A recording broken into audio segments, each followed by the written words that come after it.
di antara keajaiban-keajaiban ikhlas. Dan tadi kita membahas tentang arti ikhlas itu apa. Ternyata ikhlas itu bukan gak berharap apa-apa kepada Allah, seolah-olah kita gak merasa butuh kepada Allah. Padahal justru berharap kepada Allah, bergantung kepada Allah, meminta kepada Allah, itu bagian dari ibadah. Jadi kalau kita pengen dapat banyak pahala ibadah, doa aja yang sering, karena berdoa itu adalah ibadah. Dan Nabi yang paling banyak berdoa itu salah satunya Nabi Ibrahim. Dan kita baca di dalam Al-Quran gimana doa-doa Ibrahim yang sangat luar biasa. Sehingga Ibrahim dikenal dengan istilah awwahun, hamba yang awwah. Arti awwah itu da'a, arti da'a banyak berdoa. Jadi kalau Ibrahim aja Allah sayang banget kepada beliau karena suka berdoa, berarti doa itu adalah ibadah. Dan Allah gak akan repot sama sekali kalau kita minta. Request kita sebanyak apapun ke Allah gak repot sama sekali. Bahkan kadang-kadang kita meminta sesuatu yang menurut logika kita udah gak mungkin, buat Allah juga bukan sesuatu yang berat. Gak akan Allah terganggu, kamu kalau minta ngira-ngira dong gitu. Masa minta sesuatu yang udah gak mungkin lagi dikabulkan? Enggak, karena ala kulli syai'in qadir, gak ada batasan. Allah maha kuasa atas segala sesuatu. Justru dengan meminta kita lagi belajar iman loh teman-teman. Meminta itu belajar iman. Kayak kita lagi mau jalan, naik kendaraan atau naik pesawat. Begitu dia mau take off, Bismillahirrahmanirrahim, ya Allah mudah-mudahan selamat kalau bahasa kita ya. Itu kan belajar bergantung ke Allah. Justru orang yang gak meminta ke Allah, gak bergantung ke Allah, itu istighna, sombong. Memangnya kita yakin take off ini akan berhasil, akan sukses? Apalagi landing, itu lebih berat lagi tuh. Selalu deg-degan saya kalau udah landing. Apalagi kalau yang misalnya pesawatnya agak kecil, terus cuacanya gak bagus, landingnya sampai gak terlalu mulus gitu, itu kan resikonya tinggi. Sehingga pas lagi landing, doanya mungkin 3 kali lipat pas dari take off gitu. Kalau take off doanya subhanallah sakharana haza, kalau landing sampai yasinan, ayat kursi, ar-rahman. Kenapa? Karena bergantung kepada Allah. Loh kok pas lagi kayak gitu berdoa, ya ke siapa lagi coba kita berlindung, ke siapa lagi kita bergantung, ke siapa lagi kita berharap. Itu bagian dari iman. Jadi makin sering berdoa, kita makin sering belajar gantung, kayak manja gitu ke Allah. Dan emang harusnya kayak gitu, manja banget sama Allah. Ya Allah nih gimana ya, ya Allah saya ada ini, ya Allah ada itu. Terus saja setiap hari tuh laporan ke Allah, dia dikit-dikit nge-mention Allah, dikit-dikit angkat tangan. Allah sayang banget sama hamba yang kayak gitu. Justru kalau hamba ngerasa, ini mah masih bisa dikerjain sendiri, ntar aja kalau udah susah baru minta sama Allah. Allah gak suka yang kayak gitu, itu bukan mandiri, itu istighna, sombong. Masa hal yang sepele aja minta ke Allah. Nabi bilang, mintalah kepada Allah walaupun garam. Garam aja mau masak minta ke Allah, walaupun sederhana mungkin bahasanya. Ustadz, garam itu bukan minta ke Allah, beli ke warung, ke Alfamart, bukan minta ke Allah. Mungkin beli bisa juga dapat garam dengan seizin Allah pastinya. Tapi kita jadi nggak belajar iman, kita nggak dapat pahala. Apa susahnya sih tinggal bilang ya Allah ini kurang garam, Bismillah, jalan aja nyari garam. Dapat garam, ada 2 orang, yang satu beli garam di warung tanpa Bismillah, yang kedua beli garam di warung dengan Bismillah. Dua-duanya dapat garam, tapi yang kedua dapat plus pahala, iman, makin disayang sama Allah. Siapa tahu lewat masakan yang dia masak dengan Bismillah itu rasa cinta Allah tanamkan dalam hati suaminya. Kalau belum punya suami, siapa tahu itu calon mertuanya. Kan kata Nabi, di balik nama Allah selalu ada kebaikan kan? Jadi kalau kita bilang Bismillah gak ada ruginya. Tinggal kita bilang, ya Allah kurang garam, Bismillah, cari aja garam di warung. Yang kedua, dianggap itu mah gak perlu Bismillah juga dapat, yang namanya garam gampang carinya. Ya, dua-duanya dapat garam, dua-duanya masukin garam ke dalam masakan itu. Tapi yang satu berkah, yang satu tidak berkah. Segala sesuatu yang dilibatkan nama Allah di dalamnya, kata Nabi, Allah munculkan kebaikan atau keberkahan. Segala sesuatu yang tidak ada nama Allah, Allah cabut keberkahannya. Jadi bukan hanya masalah makanan yang kita makan teman-teman, tapi apa kebaikan setelah itu yang kita dapetin. Sehingga kalau misalnya kita ngerasa mampu pun secara logika sederhana, mudah, tetap pakai nama Allah, tetap minta sama Allah. Karena yang kita minta bukan yang mudah itu doang, tapi apa yang setelah itu. Kita jalan naik motor, cuman dekat doang ke rumah teman atau kemana gitu yang mungkin bahkan kadang-kadang nggak perlu takut ada razia atau apa karena terlalu dekat gitu. Atau di kampung nggak pakai helm juga, walaupun ini bukan saya nggak nganjurin ya. Kan banyak tuh realitasnya kayak gitu ya. Lupa bismillah, giliran yang jalannya biasa pakai razia. Bismillahirrahmanirrahim, bismillahirrahmanirrahim, la haula wala quwwata illa billah. Auzubillahi min polisi misalnya. Sampai doanya macam-macam gitu kan ya. Kenapa? Karena dianggap itu beresiko. Giliran yang ringan-ringan enggak. Jangan lihat itunya doang, lihat apa setelahnya. Jangan-jangan pas kita nggak baca bismillah, emang nggak ada kejadian apa-apa, tapi kita lupa, mungkin harusnya kita dapat kebaikan loh. Tapi gara-gara nggak baca bismillah, kita nggak dapat kebaikan, walaupun nggak dapat musibah. Siapa tahu pas lagi kita jalan, harusnya tadi Allah udah naruh kayak kita main game kan suka ditaruh kayak bonus-bonus gitu, nyawa atau apalah ya. Terus kalau pas lewat nyamber dapat naik itunya nyawanya, dapat 1 strip, dapat 2 strip. Nah, kalau nggak baca bismillah, kita nggak dapat itu, tapi pulang tetap selamat. Akhirnya kita pikir, nggak ngaruh juga nggak baca bismillah. Nggak, jangan lihat kejadian itu aja, tapi lihat apa setelahnya. Siapa tahu dengan baca bismillah, bukan siapa tahu sih, yakin. Dengan baca bismillah, kita dapat kebaikan. Yang kita min haitsu la yahtasib, yang kita nggak pernah tahu, nggak pernah duga. Yang kayak cerita saya dulu dapat, alhamdulillah beli rumah, gara-gara sholat asar di masjid Cihanjuang yang sekarang dekat rumah. Kenapa bisa kayak gitu? Mana saya tahu ada yang akan jual rumah di masjid lagi sholat asar. Kalau bukan karena Allah yang ngatur banget kan segala sesuatu teh. Jadi minta sama Allah. Berharaplah kebaikan-kebaikan sebanyak apapun dari Allah, itu nggak ngerugiin Allah. Sampai Nabi mengatakan, seandainya semua makhluk, semua manusia dari mulai Adam sampai manusia terakhir berkumpul sekaligus, lalu mereka semuanya meminta kepada Allah kebaikan dan pertolongan, maka Allah memberikan semua permintaan mereka dikabulkan satu persatu sesuai dengan hajatnya, maka semua itu tidak mengurangi kebesaran Allah, walaupun sekecil 1 tetes air yang dicelupkan dengan ujung jarum ke dalam lautan, sama sekali nggak berkurang. Apa repotnya buat Allah? Ini berhala udah ngumpul semua, bukan sealatif loh. Dari Nabi Adam sampai manusia terakhir, ngumpul, numplek semuanya, ya Allah, ya Allah, ya Allah, semuanya teriak, minta kepada Allah. Dan Allah kabulkan satu-satu masing-masing dikabulkan sampai beres hajatnya. Itu nggak mengurangi kebesaran Allah, walaupun seujung kuku sekalipun, atau seujung jarum sekalipun. Jadi keliru kalau kita memahami seolah-olah Allah jadi repot gara-gara kita minta terus. Nggak enak minta sama Allah terus, mending kita beribadah aja, jangan banyak minta, malu. Enggak, justru Allah kalau kita minta, Allah malu nggak ngasih.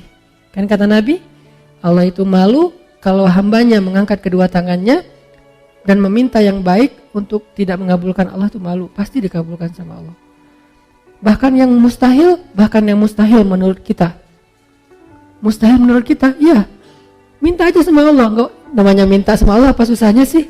Tinggal bikin aja standar. Ya Allah, standar saya tingginya sekian, kulitnya warnanya ini, wajahnya nggak perlu pakai foundation yang udah kinclong, bibirnya jarak dari 1 kilo kelihatan merahnya, saking orangnya tuh kayak natural banget cantiknya kayak Aisyah.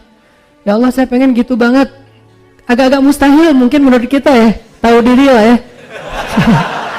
Ya, kayaknya mustahil sih Allah, tapi kan buat Allah nggak ada yang mustahil. Buat saya itu mustahil, nggak mungkin, tapi buat Allah siapa tahu bisa, dan pasti bisa, yakin 100% bisa. Kok bisa Ustaz? Emang Ustaz dapat dong. Kalau saya bilang enggak, ntar nggak dibukain pintu. Insya Allah pasti dapat teman-teman. Kalau misalnya nggak dikasih di dunia, dikasih di akhirat yang pasti dikasih. Ustadz, kenapa nggak dikasih di dunia? Daripada kita kaget, terus daripada kita lagi akhirnya jadi fitnah, kita nggak sanggup menanggung punya pasangan secantik bidadari, banyak banget yang ngelirik dia, tiba-tiba followersnya naik, kan kita sendiri yang repot kan? Nah, akhirnya dikasih yang kita sanggup menanggung kecantikan itu. Sehingga kita nggak terabaikan dari hal yang lain, nggak bikin kita sombong. Coba kalau terlalu keren malah bikin kita sombong. Kalau yang terlalu biasa bikin kita bingung. Ya udah yang tengah-tengah aja, sesuai dengan kebutuhan kita.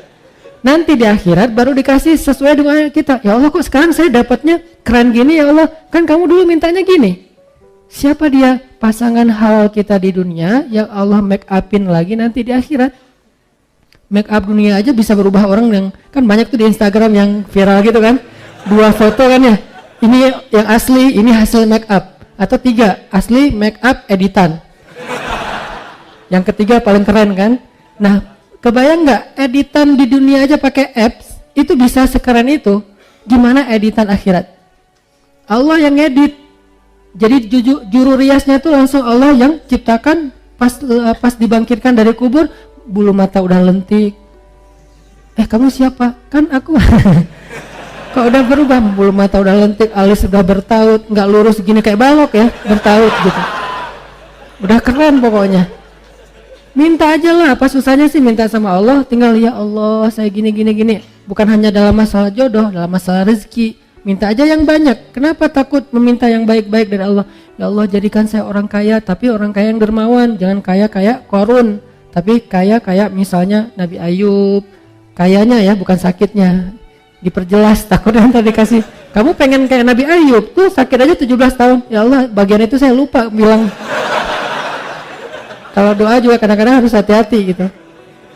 Ya Allah saya pengen kaya seperti Ayub yang dermawan. Ibrahim tuh, gimana kayanya Ibrahim? Kita kan jarang tahu kalau Ibrahim itu orang kaya kan. Kaya banget loh. Ukuran kekayaan Ibrahim apa teman-teman? Setiap malam Ibrahim itu menyembelih 100 ekor onta untuk para tamu yang berziarah ke Masjidil Aqsa. 100 ekor onta. Satu onta itu 40 juta harga paling murahnya. Kali 100 berapa? 4 miliar ya. Setiap malam 4 miliar. Setiap malam. Bukan setahun sekali. Setiap malam ngeluarin duit 4 miliar untuk ngejamu para penziarah yang datang ke kota suci Al-Quds. Itu baru makanan. Dan beliau menyediakan tempat penginapan bintang 5 gratis untuk semua para turis yang datang ke Masjid Al-Aqsa. Jadi Masjid Al-Aqsa yang sekarang Al-Quds yang diklaim Israel sekarang itu, dulu tuh Ibrahim sendiri yang ngelolanya tuh. Ibrahim tuh bukan orang miskin, orang kaya, tapi diuji ninggalin istri dan anaknya di tengah padang batu dengan bekal yang seadanya. Kalau beliau nggak punya apa-apa, wajar dong. Hajar menganggap, oh Ibrahim memang nggak punya apa-apa, ninggalin kita di sini. Tapi Ibrahim tuh orang kaya raya, kok bisa ninggalin istrinya kayak gitu, nggak dikasih bekal yang cukup? Ujian buat Hajar dari Allah SWT. Sehingga akhirnya Hajar belajar iman kayak gitu-gitulah. Jadi minta aja. Kalau misalnya Allah nggak ngasih di dunia kekayaan sebanyak yang kita minta, dikasih kekayaan di akhirat. Dan kekayaan di akhirat juga kita butuh. Bahkan di akhirat kita lebih butuh lagi jadi orang kaya daripada dunia. Kenapa? Karena di akhirat kita menjadi orang yang perjalanan sendirinya itu cukup lama. Gak dibantu siapa-siapa itu cukup lama. Baru setelah periode ini lewat, baru nanti akan ada periode kita ketemu lagi dengan pasangan kita, ketemu lagi dengan keluarga kita, yang pasti gak akan ketemu lagi dengan mantan kita. Itu ada adegan kayak gitu nanti di akhirat. Masa di surga ketemu mantan kan baper ya. Kenapa sih kamu udah masuk surga masih sedih? Itu. Kok mereka berdoaan gitu-gitu amat sih, selfie-selfian aja dari tadi. Nah kamu pasangannya di mana? Ketinggalan di padang mahsyar. Kok bisa? Kebanyakan gosip. Jadi hisapnya lah lama gitu. Ini definisi dari ikhlas. Ikhlas itu berharap kepada Allah yang baik-baik dunia dan akhirat. Yang kedua, Nabi SAW bersabda, hadis yang paling populer, bahkan hadis ini bisa dibilang Al-Fatihahnya hadis. Al-Fatihahnya kedudukan hadis ini di dalam hadis-hadis Nabi seperti kedudukan Al-Fatihah di dalam Al-Quran. Innamal a'malu binniyat wa innama likulli imri'in ma nawa, dan seterusnya. Hadis Bukhari Muslim dari Umar.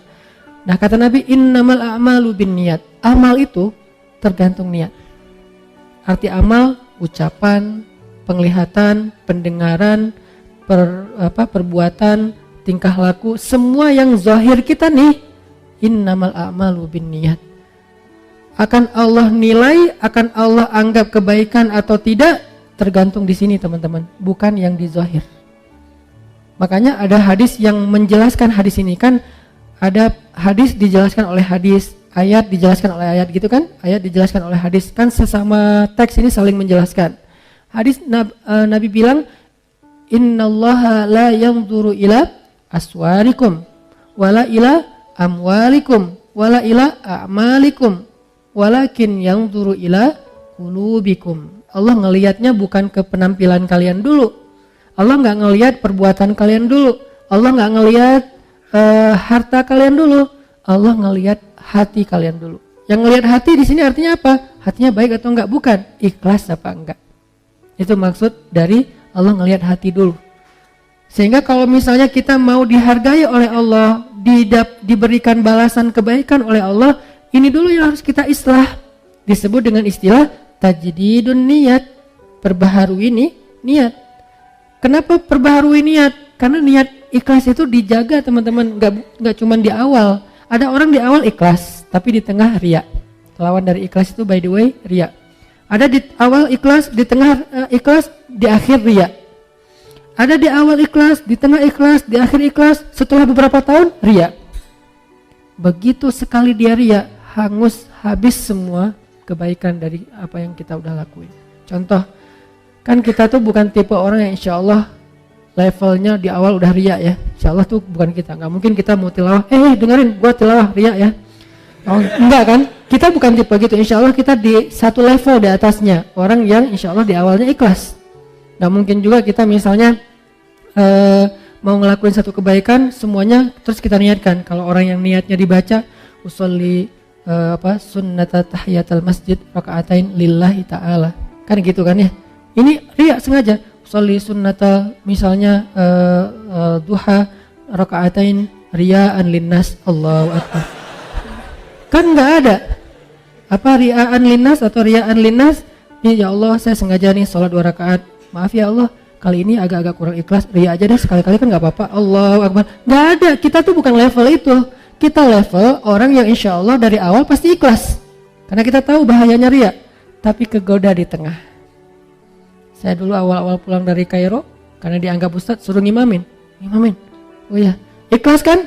Kata Nabi, hiasilah Al-Quran dengan suara kalian. Oh ya udah, saya hiasi semampu saya dengan suara saya. Alhamdulillahi Rabbil Alamin. Di tengah gitu kan ya. Begitu ada yang nangis di belakang, bagus juga ya suara saya.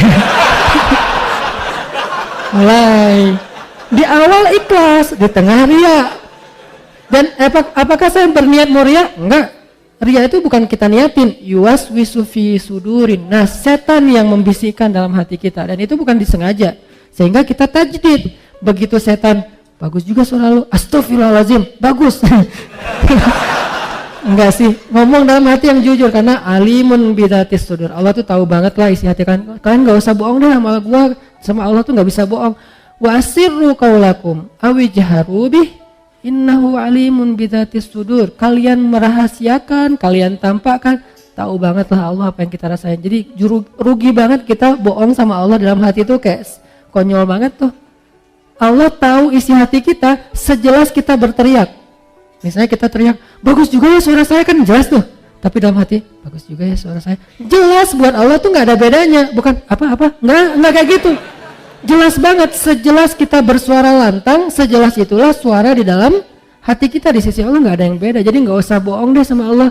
Yukhadi'unallah, kan gitu kan, membohongi Allah. Padahal wa ma yakhda'una illa anfusahum, cuma ngebohongi diri sendiri. Nih, ria di tengah, ria di akhir, di tengah enggak. Soalnya nggak ada yang nangis, biasa aja gitu. Tilawah, begitu selesai sholat datang, Ustadz, baru pertama saya bisa nangis dalam sholat. Di Masjidil Haram aja saya nggak bisa nangis, di belakang Ustadz saya nangis. Oh ya Pak, alhamdulillah istiqomah ya Pak. Dalam hati, Bapak baru tahu. Mulai yuwas-wis, Bapak nggak pernah lihat YouTube saya.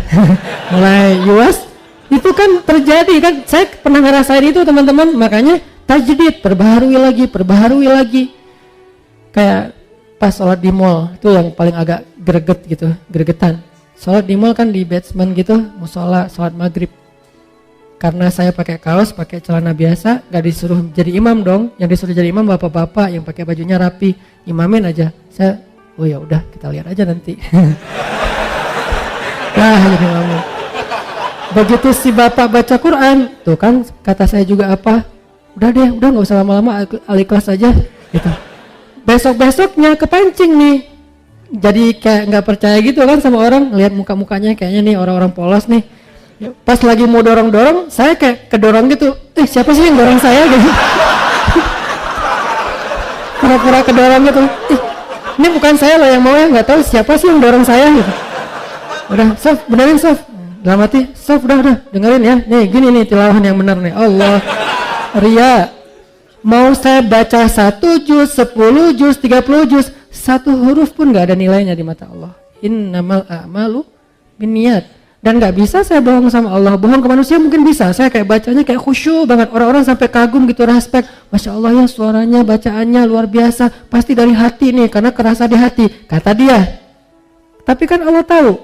Ya tapi Allah maha menutupi aib. Allah nggak mau buka. Enak aja lo ngomong. Enggak. Allah baru buka aib nanti di akhirat. Di dunia nggak akan Allah buka. Allah menjaga aib kita. Supaya apa? Supaya kita perbaiki diri. Ya Allah dia ngomongnya gitu, padahal enggak, astagfirullahaladzim, tajdidin niyah, perbaharui lagi niatnya, perbaharui. Ini pengennya karena Allah. Datang setan-setan tuh nggak akan lepas kita, dia pegang erat-erat tuh. Setan nggak mau ngelepas kita sampai kapan? Sampai mukhlasin, nggak ada bedanya lagi tadi pujian atau celaan, baru dia akan nyerah. Tapi kan kelas kita masih mukhlisin ya, itu juga kalau mampu. Nah, kadang-kadang bukan di akhir, nanti setelah beberapa tahun. Nah, kayak misalnya kita tahajud. Udah 10 tahun nih tahajud. Tiba-tiba ada teman kita mancing. Gimana ya biar bisa tahajud? Susah banget, saya udah masang 10 alarm gak kebangun. Udah tidur di lantai biar cepat bangun, malah lebih nyenyak tidurnya. Gimana sih cara biar tahajud? Saya udah olahraga siang harinya biar malamnya tidur awal, jadi cepat bangun. Tetap aja olahraga, tidur ya tidur, gak bangun-bangun. Gimana ya caranya? Kita kepancing. Awalnya niatnya ikhlas juga, pengen sharing, pengen ngasih semangat. Sebetulnya sih tahajud itu gampang kalau udah jadi habit, gitu. Gimana maksudnya? Kalau udah jadi habit, mau dia capek, pulangnya telat, yang namanya jam 2 pasti udah kebangun. Biar jadi habit berapa lama? Ya standarnya sih 10 tahun. Kalau kamu gimana? Ya alhamdulillah 10 tahun. Habis semua. Satu malam pun gak ada nilainya, coba. Sayang banget kan? Ria itu menghanguskan semua amal kita yang kita riakan seperti api menghanguskan kayu sampai jadi debu, nggak bernilai lagi, nggak bisa dipakai apa-apa. Tapi ria ini sepele banget, halus banget, nggak berasa. Dia muncul tanpa kita niatkan, nggak ada niat kita pengen ria pastinya, nggak mau. Lo tanya dong ke gue tentang tahajud biar gue bisa ria, nggak mungkin kan? Nggak ada kayak gitu. Dia kepancing oleh orang lain. Lebih parah lagi kadang-kadang kepancingnya justru karena celaan. Kita dipancing oleh orang-orang yang gak menghargai kita. Lu gak tahu ya, kayak misalnya seorang istri, suaminya misalnya kayak ngerasa paling banyak berjasa sendiri, paling banyak berbuat, paling penting di rumah itu. Akhirnya istrinya, tahu gak sih kerjaan saya di rumah ngapain aja? Disebutin satu persatu pengorbanannya, kebaikannya. Gara-gara kepancing oleh suami, habis semuanya. Makanya jangan kepedean dulu bahwa kalau kita udah bertaubat, berhijrah, udah rajin ke masjid, kita lebih mulia dari orang lain yang belum melakukan itu, belum tentu. Kebaikan kita yang banyak, apakah menjamin kita lebih mulia? Belum tentu. Sampai akhir hayat baru dihitung. Karena hisab itu bukan di dunia, di akhirat. Kenapa kita udah menghisab di dunia? Arti menghisab udah langsung bikin nilai. Bahwa saya lebih baik dari kamu, bahwa saya lebih mulia dari kamu. Ngapain kita katakan itu? Padahal kita belum wafat. Kok masih belum bisa disimpulkan, Ustaz? Bukankah nanti di akhir hayat bisa aja semuanya jadi hangus gara-gara ria? Seorang kakek ngumpulin keluarganya pas lagi sakit keras. Anaknya, cucunya, menantunya. Nah, cucu-cucu semuanya jangan tinggalin sholat ya. Ya kek, alhamdulillah kakek udah 40 tahun gak pernah tinggal sholat, habis sholatnya. Kamu kalau udah mampu segera haji, karena kalau udah tua susah haji. Kakek dulu haji itu udah susah. Untungnya kakek orangnya semangatnya tinggi, jadi walaupun susah dilakonin juga. Alhamdulillah udah 15 kali haji, habis hajinya. tilawah minimal sehari 1 juz ya tilawahnya. Alhamdulillah udah 20 tahun kakek itu gara-gara ikut program apa gitu, setiap hari bisa 1 juz, akhirnya kakek udah 20 tahun gak pernah tinggal tilawah 1 hari 1 juz, habis semuanya. Padahal bentar lagi mau meninggal, rugi kan? Begitu bangkit, ya Allah amal saya mana? Habis. Kapan habisnya? Detik-detik terakhir. Makanya jangan langsung menyimpulkan. La tuzakku anfusakum, kata Allah. Janganlah kalian menganggap diri kalian suci atau lebih mulia daripada orang lain. Tapi bersyukur atas kebaikan, hidayah, taubat, amal soleh ini, ya itu berarti kita menghargai Allah, bukan memuliakan diri sendiri. Ini, jadi amal itu sangat tergantung kepada apa yang ada di dalam hati kita. Ada orang yang dengan lisannya ngomong baik, tapi di sisi Allah itu bukan kebaikan. Contoh, wa minan nasi may yaqulu amanna billahi wa bil yaumil akhir. Ada manusia, Allah nggak mau nyebut orang beriman karena tidak beriman. Ada orang bilang amanna billahi wa bil yaumil akhir. Kami beriman kepada Allah, kami beriman kepada hari akhir. Declare. Dia posting. Dia bilang kami beriman kepada Allah dan hari akhir. Allah komen. Kata Allah apa? Wa ma hum bimu'minin. Mereka tidak beriman. Padahal udah ngomong, kok masih ditolak sama Allah? Alasannya apa? Fi qulubihim marad. Di hati mereka ada penyakit. Apa penyakitnya? Khida, riya. Mereka tidak mengatakan itu kecuali untuk mendapatkan simpatik dari manusia, bukan dari Allah. Berarti ucapan doang belum tentu. Kita astagfirullah, astagfirullah, astagfirullah, astagfirullah. Ucapan kan?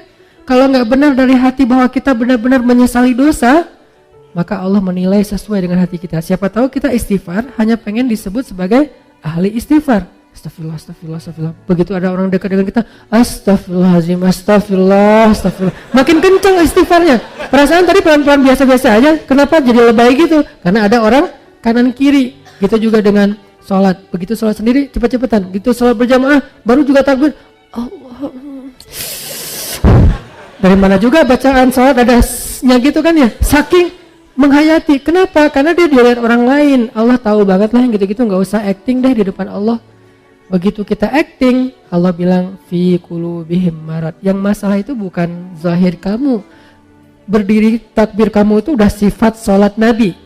Naruh ininya sifat sholat Nabi, berdirinya sifat sholat Nabi, bacaannya bacaan Nabi. Kenapa bacaan Nabi? Di hari ini Nabi baca surat ini, sholat ini Nabi baca surat ini, sampai sedetail itu. Rukunya itu benar-benar bisa naruh air dan nggak tumpah, saking sifat sholat ruku Nabi. Sujudnya bisa masuk anak kambing, banget lah zahirnya. Tapi kalau dalam hatinya dia berpikir, nih kalian lihat nih, ini baru sifat sholat Nabi. Kalian belajar sama saya, habis semuanya tuh. Kenapa? Fi qulubihim marad. Hatinya ada riya. Jadi Allah innamal a'malu binniyat, maksudnya yang Allah nilai pertama ini dulu. Kalau ininya benar, zahirnya ada kurang-kurang dikit, Allah sempurnakan. Kalau zahirnya sempurna, di sini kurang, Allah hilangkan.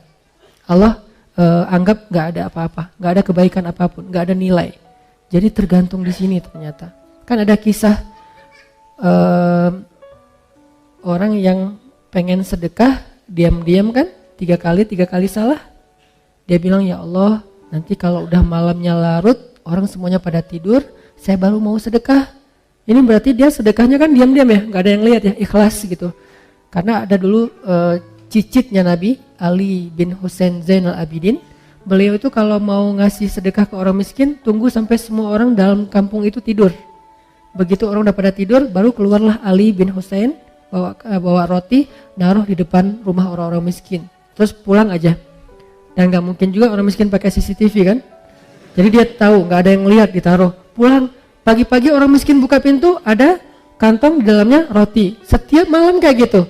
Dan gak ada yang tahu kalau itu Ali bin Husain. Kapan taunya? Begitu Ali bin Husain Zainal Abidin wafat, udah gak ada lagi roti di depan rumah orang miskin. Baru orang mengatakan berarti selama ini yang ngasih adalah Ali bin Husain Zainal Abidin. Saking merahasiakan amal, biar Allah dan saya aja yang tahu. Kita berdua aja ya, Allah yang tahu, yang lain gak usah. Itu romantis banget loh sama Allah.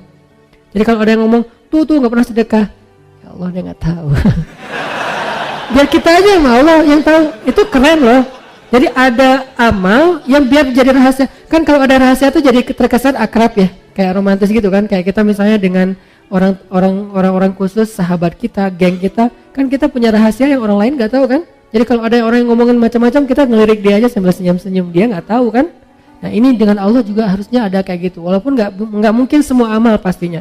Masa ke masjid kita nggak ada yang tahu, berarti ke masjidnya pas nggak lagi azan. Kamu ngapain jam 12 ke masjid? Saya sholat jamaahnya nggak ada yang tahu, ikhlas. Nggak ada azan juga. Tapi kalau misalnya sholat jamaahnya pas azan, ya pasti orang tahu lah dia tuh rajin sholat jamaah. Ya itu di luar kemampuan kita. Bagian itu kita tajdidun niyah. Tapi yang lain yang masih bisa dirahasiain, rahasiain. Karena ada ulama dulu tuh merahasiakan ibadah malamnya sampai 40 tahun nggak ada yang tahu kalau dia tuh tahajud. Jadi orang bilang dia tuh nggak pernah tahajud. Padahal dia tahajud. Kok orang nggak ada yang tahu? Caranya kalau orang masih melek, dia biasa-biasa aja. Begitu dia pas orang lagi melek, dia tidur. Begitu orang tidur, dia bangun. Dia lagi sholat, pas orang balik badan, karena orang tidur juga gerak ya. Pas orang balik badan, dia langsung khawatir gitu. Ya Allah, ketahuan. Ternyata dia cuma balik badan, lanjutin. Waktunya orang bangun, dia tidur lagi. Selama 40 tahun. Kenapa? Kata dia, saya tidak mau melakukan sesuatu yang diketahui manusia, kemudian setan menggoda saya untuk menjadi orang yang riya. Sehingga dia rahasiakan. Ketahuan gara-gara ada yang iseng ngintip. Akhirnya ketahuan juga, ya Allah saya pernah udah pengen ikhlas, jadi bukan saya yang mau loh ya, ini saya tetap ikhlas kan. Ikhlas tapi riya, jadi riya terhadap ikhlas. Ini unik, ada orang yang riya terhadap ikhlas. Lo kenapa gak pernah melakukan tahajud? Gua orangnya gak mau sebut-sebut kalau tahajud. Udah biasa ngelakuin tengah malam jam sekian juga gak pernah dikasih tahu ke siapa-siapa, ikhlas dong. Ini riya terhadap ikhlas. Kenapa sih lo tilawah Al-Quran pelan-pelan? Soalnya suara gue terlalu bagus kalau terlalu kencang. Daripada gue nanti jadi riya, gue bacanya pelan-pelan aja. Alhamdulillahirabbil alamin. Terus ada yang pamer gitu, ada yang show off gitu di sebelah. Alhamdulillah, suara gitu aja pamer. Riya terhadap keikhlasannya. Jadi nggak rela kalau orang lain riya karena dia ngerasa ikhlas. Jadi pengennya lu nggak usah riya depan gue deh, gue ikhlas. Kalau gue mau pamer bisa, cuma kan gue nggak mau, gue pengennya ikhlas. Ini namanya ikhlas riya terhadap ikhlas. Ini aneh banget. Sama dengan orang yang perlu istighfar terhadap istighfar. Ya istighfar, al-istighfar yahtajul istighfar. Istighfarnya membutuhkan istighfar. Kenapa? Istighfarnya itu riya banget. Astagfirullah, ya Allah, zalamtu nafsi zulman katsira. Oh nggak ada lagi orang, amin. Udah pergi aja. Padahal juga ada orang istighfarnya luar biasa. Ini nih, istighfar yahtajul istighfar. Istighfar yang membutuhkan istighfar. Jadi ada laki-laki, dia sedekah, ya Allah malam ini saya pengen sedekah ke orang pertama yang saya temuin di luar rumah. Malam-malam, kayak kita mungkin jam 12 malam dia keluar, ketemu seorang laki-laki, ngasih aja, pergi. Karena dia gak mau ketahuan, gak mau ngobrol biar gak ketahuan, pergi aja. Besok pagi, orang-orang pada ngomong, jadi trending topik. Kata orang-orang, semalam ada pencuri dapat sedekah. Dia langsung ngerasa gitu, bukan kegeeran karena dia doang yang sedekah kan. Astagfirullahaladzim, berarti sedekah saya salah semalam buat pencuri. Ya Allah, saya ulangi deh ntar malam, saya perbaiki. Maaf ya Allah. Malam kedua dia keluar lagi, diam-diam gak ada orang, jalan nyari siapa yang bisa dibantu. Lewat seorang cewek, kasih, neng, langsung pergi. Besok pagi orang-orang ngomong, semalam seorang pezina dapat sedekah. Astagfirullahaladzim, salah lagi 2 kali. Dan ini ceritanya bukan fiksi, hadis dalam bentuk kisah. Malam ketiga dia keluar lagi, ketemu orang, kasih, pergi. Besok orang mengatakan, semalam ada orang paling kaya di kampung ini dapat sedekah. Astagfirullah, 3 kali salah. Malam keempat dia tidur, Allah utus malaikat menjelma dalam mimpinya. Ini namanya mimpi yang baik, ilham dari Allah. Malaikat itu bilang, fulan sedekah kamu 3 kali, mungkin kamu pikir salah, tapi Allah terima karena dia ikhlas. Yang pertama, sedekah kamu kepada pencuri membuat dia tidak jadi mencuri karena sudah mendapatkan apa yang dia butuhkan. Sedekah kamu kepada pezina membuat dia tidak jadi menjual tubuhnya karena dia sudah mendapatkan apa yang dia butuhkan. Dan yang ketiga, sedekah kamu ke orang kaya telah menyadarkan dia dari sifat kikir sehingga sekarang dia menjadi orang kaya yang dermawan. Lihat, amal zahirnya gak sempurna, tapi batinnya sempurna. Akhirnya Allah perbaiki. Ada orang amal zahirnya sempurna, batinnya rusak, Allah rusak. Siapa? Hadis tentang 3 orang yang pertama masuk neraka. Dihisab sama malaikat, ya Allah ini keren banget nih amalnya. Apa? Dia adalah seorang penghafal Quran 30 juz dengan riwayat mutawatir 10 qiraat. Keren banget nih ya Allah, mau masuk surga mana? Kata Allah, tempatnya di neraka, kata Allah. Malaikat aja sampai heran karena malaikat kan nggak tahu isi hati ya. Mereka cuma mencatat yang zahir doang, Allah yang tahu isi hati. Malaikat nanya, ya Allah salah dia apa? Kan dia ahli Al-Quran, rajin membaca, rajin menghafal, pembawa Al-Quran kemana-mana. Kata Allah, karena dia tidak menghafal Al-Quran untuk aku, dia menghafal Al-Quran untuk dikenal sebagai qari, hafiz. Sempurna kan amalnya, tapi rusak isi hatinya, sehingga rusak semua pahalanya. Yang kedua, orang yang dermawan. Ya Allah, ini rajin banget sedekah, setiap hari sedekah. Kata Allah, tempatnya di neraka. Kata malaikat, kenapa ya Allah? Dia tidak bersedekah untuk aku, dia bersedekah untuk disebut jawad, orang yang dermawan. Habis lagi, padahal sedekahnya udah sempurna. Yang paling parah tuh yang ketiga, di lehernya masih ada bekas luka karena terbunuh dalam peperangan. Malaikat kagum gitu, respect. Wah ini keren banget ya Allah, ini orang yang syahid, orang yang mujahid, orang yang berjihad. Kata Allah, tempatnya di neraka malaikat. Kata malaikat, kenapa ya Allah? Dia tidak berjihad untuk aku, dia berjihad untuk disebut syuja, sang pemberani, seorang pahlawan. Lihat, zahirnya sempurna, batinnya rusak, maka rusak. Zahirnya kurang-kurang dikit, batinnya sempurna, maka sempurna. Innamal a'malu binniyat. Ini maksud dari kalimat ini. Jadi innamal a'malu binniyat, amal kita itu bukan yang zahir dulu yang Allah nilai, tapi isi hati dulu yang Allah nilai. Perbaiki niat, tajdidun niyah. Jaga amal kita dengan menjaga niat. Kita mungkin mudah menjaganya di awal. Bagaimana dengan di tengah ketika sedang melakukannya? Bagaimana dengan di akhir, apresiasi atau celaan orang setelahnya? Bagaimana setelah beberapa tahun setelah kita merasa bahwa ini keren banget, kita istiqomah? Itu akan sangat berpengaruh. Mungkin amal kita banyak, tapi belum tentu semuanya sampai kepada Allah. Dari sekian banyak amal yang kita lakukan, cuma sedikit mungkin yang sampai kepada Allah. Yang sedikit itu hanya yang gampang-gampang, yang ringan-ringan. Kenapa? Cuman itu yang kita nggak bisa riak. Mau riain apa? Bacanya Al-Ikhlas. Tapi giliran bacanya surat-surat yang susah, riak kan?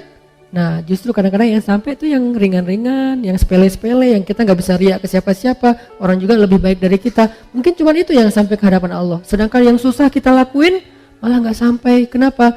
Mungkin di awal, di tengah, di akhir ikhlas, tapi after years akhirnya kita riak.